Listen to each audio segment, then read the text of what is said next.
নির্বাচন মানেই বিজয়ী হওয়ার লড়াই, তবে কোয়াব নির্বাচন দিয়েছে ভিন্ন আমেজ। 11 বছর পর কোয়াব নির্বাচন ঘিরে উৎসব মুখর বিসিবি, যেখানে সাবেক বর্তমান মিলিয়ে কোয়াব নির্বাচন পরিণত হয়েছিল এক মিলন মেলায়।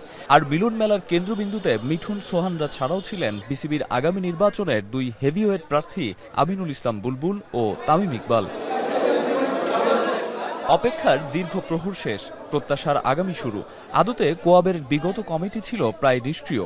বিপুল ভোটের ব্যবধানে কোয়াব সভাপতি নির্বাচিত হওয়ার পর জেগে ওঠার গান শোনালেন সদ্য নির্বাচিত কোয়াব সভাপতি মোহাম্মদ মিঠুন। প্রত্যেকটা সেক্টর থেকে প্রতিনিধি থাকবে, ফার্স্ট ডিভিশন বলেন, সেকেন্ড ডিভিশন বলেন।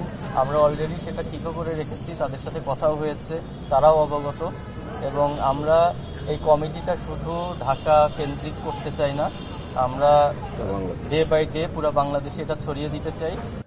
উঠতি ও অবহেলিত ক্রিকেটারদের সমস্যা সমাধানে আশার সঞ্চার জাগিয়েছেন, পাশাপাশি বাস্তবতার নিরিখে পরিকল্পনা বাস্তবায়নে সময় চেয়েছেন মিঠুন। আমরা মেজর প্রবলেমগুলো ফাইন্ড আউট করব, এই জন্য আপনাদের রিকোয়েস্ট করব আপনারা সবাই একটু ধৈর্য ধরবেন, কারণ কোনো কিছু ওভারনাইট পরিবর্তন হয়ে যাবে না।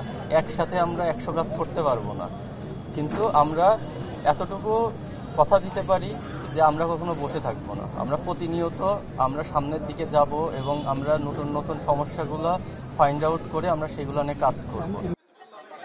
কোয়াব নির্বাচন পরিদর্শন করতে এসে তামিম ইকবাল অবশ্য তুলে ধরেছেন নতুন দিক। ক্রিকেটারদের সমস্যা সমাধানের গুরুদায়িত্ব তো বর্তায় বিসিবির ওপরই, তাই ক্রিকেট বোর্ডকে আরও দায়িত্বশীল হওয়ার আহ্বান তামিমের। ওদের যেরকম কোনো কাজই না থাকে, যদি ক্রিকেট বোর্ড প্লেয়ারদেরকে লুক আফটার করে, তাদের টাকা পয়সা সব কিছুর দিক থেকে যদি লুক আফটার করে, তো তাদের তো কোনো কাজ করার উচিত না। বিকজ কি নিয়ে কমপ্লেন করতেছে? আমার মনে হয় যে ওদের চেয়ে বেশি ক্রিকেট বোর্ডের দায়িত্ব যে ওদেরকে সব ধরনের ফ্যাসিলিটিস দেওয়া হোক, যেটা ওদের রাইটস আর যেটার জন্য ওরা মানে যোগ্য।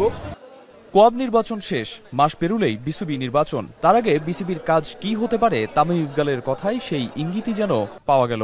আমার মনে হয় যে কঠিন পার্টটা এখন শুরু হবে। আরিফুল ইসলাম সাহাব, এখন, ঢাকা।